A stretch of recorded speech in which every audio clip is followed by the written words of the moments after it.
அன்பு நண்பர்களே, அனைவருக்கும் அன்னை சமையல் உமாவின் அன்பான வணக்கங்கள். இன்னைக்கு அன்னை சமையலில் பார்க்க போகிறது சூப்பரான லஞ்ச் பாக்ஸ் ரெசிபிங்க. கருவேப்பிலை சாதம். கருவேப்பிலை பொடி செஞ்சு வச்சிட்டிங்கன்னா போதுங்க, ஒரு 2 நிமிஷத்துக்குள்ளே இந்த சாதத்தை நீங்கள் ரெடி பண்ணிடலாம். அதுக்கு சூப்பரான சைட் டிஷ் கல்யாண வீட்டு சேனைக்கிழங்கு வறுவல்.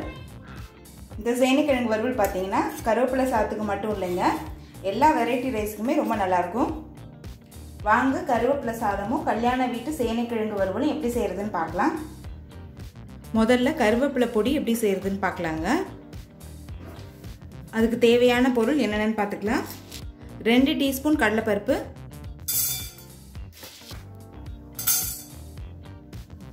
1 டீஸ்பூன் உளுந்தம்பருப்பு, 1 டீஸ்பூன் தனியா, 6 காஞ்ச மிளகாய், அரை டீஸ்பூன் சீரகம், அரை டீஸ்பூன் மிளகு, 1/4 டீஸ்பூன் வெந்தயம். இது எல்லாத்தையும் நல்லா வறுத்துக்கலாங்க. இந்த கருவேப்பிலை பொடியை நீங்கள் ரெடி பண்ணி வச்சுக்கிட்டிங்கன்னா போதுங்க. கருவேப்பிலை சாதத்தை நீங்கள் உடனே ரெடி பண்ணிடலாம். இது சாதத்துக்கு மட்டும் இல்லை, இட்லி தோசைக்கு ரொம்ப நல்லாயிருக்கும். எள்ளு அரை டீஸ்பூன் சேர்த்துக்கலாம்.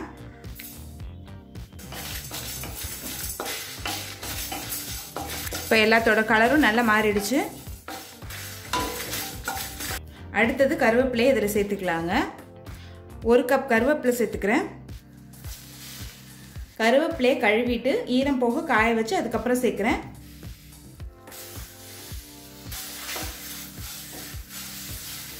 ஈரத்தோட போட்டிங்கன்னா வதக்கிறதுக்கு லேட் ஆகும். கருவேப்பிலை ஈரப்பதம் போக நல்லா வறுத்துக்கணுங்க. அப்போ தான் கருவேப்பிலை பொடியை ரொம்ப நாள் யூஸ் பண்ண முடியும். ஸ்லோலே வச்சு நல்லா கிறிஸ்ப் ஆகிற வரைக்கும் வறுத்துக்கலாம்.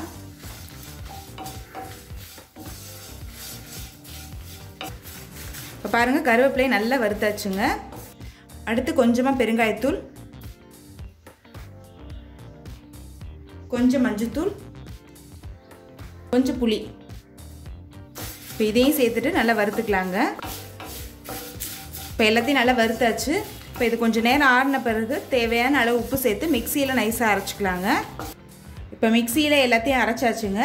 கருவேப்பிலை பொடி ரெடி ஆகிடுச்சு. இதை ஒரு ஏர்டைட் கண்டெய்னரில் போட்டு வச்சுக்கோங்க. எப்போ வேணால் நம்ம கருவேப்பிலை சாதம் பண்ணிடலாம். இதை வச்சு கருவேப்பிலை சாதம் எப்படி செய்கிறதுன்னு பார்க்கலாம். கடாயில் தேவையான அளவு எண்ணெய், 1 டீஸ்பூன் கடுகு, அரை டீஸ்பூன் உளுந்து, அரை டீஸ்பூன் கடலைப்பருப்பு, அடுத்து கொஞ்சம் வேர்க்கடலை, கொஞ்சம் முந்திரி. வேர்க்கடலையும் முந்திரியும் சேர்க்குறது ஆப்ஷனல் தாங்க, நீங்கள் விருப்பப்பட்டால் சேர்த்துக்கலாம், இல்லைனா வேண்டாம். 2 காஞ்ச மிளகாய்,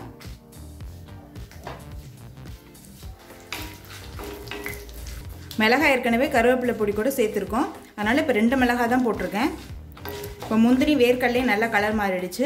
அடுத்தது நம்ம சாதத்தை சேர்த்துக்கலாங்க. 2 கப் சாதத்தை சேர்த்துக்கலாம்.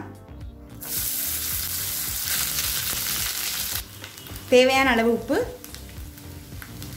கருவேப்பிலை பொடியிலே பாதி உப்பு இருக்குங்க, அதனால் அதுக்கேற்ற மாதிரி தான் நான் உப்பு சேர்க்குறேன். நம்ம அரைச்சி வச்சுருக்க பொடியிலேருந்து 2 டேபிள் ஸ்பூன் சேர்த்துக்கலாங்க. நல்லா மிக்ஸ் பண்ணிக்கலாம். பொடி அரைக்கிறது தான் நமக்கு வேலை, மற்றது எல்லாமே ரொம்ப ஈஸியாக செஞ்சிடலாம். இப்போ எல்லாத்தையும் நல்லா மிக்ஸ் பண்ணியாச்சு. இப்போ கருவேப்பிலை சாதம் ரெடி ஆகிடுச்சு. அடுத்து சேனைக்கிழங்கு வறுவல் எப்படி செய்கிறதுன்னு பார்க்கலாம். இப்போ கடாயில் தேவையான அளவு தண்ணி சேர்த்துக்கலாங்க.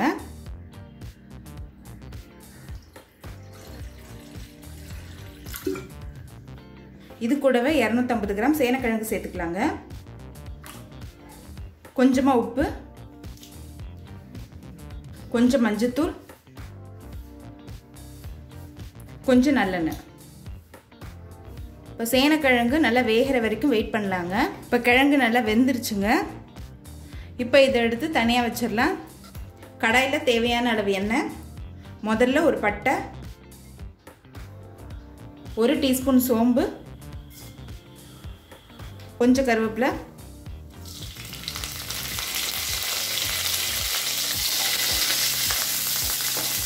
பொடியாக நறுக்கின ஒரு வெங்காயத்தை சேர்த்துக்கலாம்.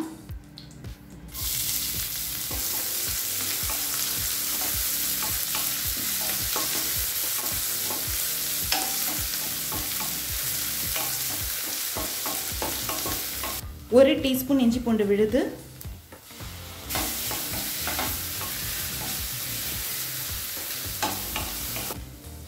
அடுத்து அரை தக்காளி சேர்த்துக்கலாம்.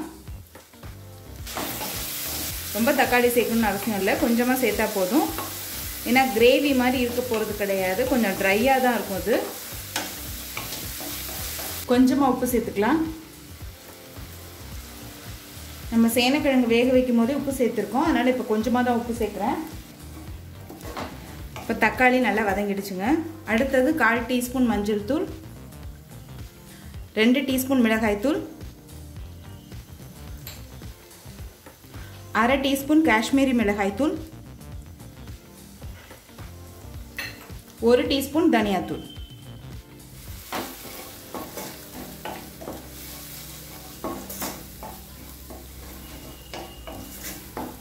ஒரு நிமிஷம் வரைக்கும் நல்லா வதக்கிக்கலாங்க. நான் காஷ்மீரி மிளகாய் தூள் கலருக்காக தான் சேர்க்குறேன், நீங்கள் விருப்பப்பட்டீங்கன்னா சேர்த்துக்கலாம், இல்லைனா வேண்டாம். இப்போ மிளகாத்தூள் வாசனை போக ஒரு நிமிஷம் வரைக்கும் நல்லா வதக்கியாச்சுங்க. அடுத்து வேக வச்சு சேனைக்கிழங்கு இதில் சேர்த்துக்கலாம்.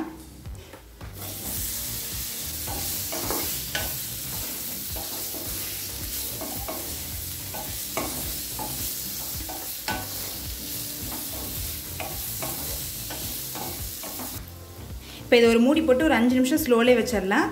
அப்போ தான் சேனைக்கிழங்குக்குள்ளே எல்லா மசாலாவும் போகும். அடிப்பிடிக்காமல் இருக்க அப்பப்போ கிளறி மட்டும் விட்டுக்கிட்டே இருங்க. இப்போ 5 நிமிஷம் ஆயிடுச்சு. இப்போ 1 டேபிள் ஸ்பூன் தேங்காய் துருவல் சேர்த்துக்கலாம். தேங்காய் சேர்க்கறதுனால டேஸ்ட் நல்லா இருக்குங்க. தேங்காய் சேர்த்துட்டு ரொம்ப வதக்க வேணாம், லேசாக வதக்கினா போதும். கொஞ்சம் கொத்தமல்லி. இப்போ கல்யாண வீட்டு சேனைக்கிழங்கு வறுவல் ரெடி ஆகிடுச்சுங்க. கருவேப்பிலை சாதம் கூட சர்வ் பண்ணிடலாம். இப்போ சுவையான கருவேப்பிலை சாதம் ரெடி ஆகிடுச்சு. அதுக்கு சூப்பரான சைட் டிஷ் கல்யாண வீட்டு சேனைக்கிழங்கு வறுவலும் ரெடி ஆகிடுச்சு. ரெசிபியை ட்ரை பண்ணி பாருங்கள், கண்டிப்பாக உங்களுக்கே பிடிக்கும். ரெசிபி பிடிச்சிருந்ததுன்னா வீடியோவை லைக் பண்ணுங்கள், கமெண்ட் பண்ணுங்கள், ஷேர் பண்ணுங்கள்.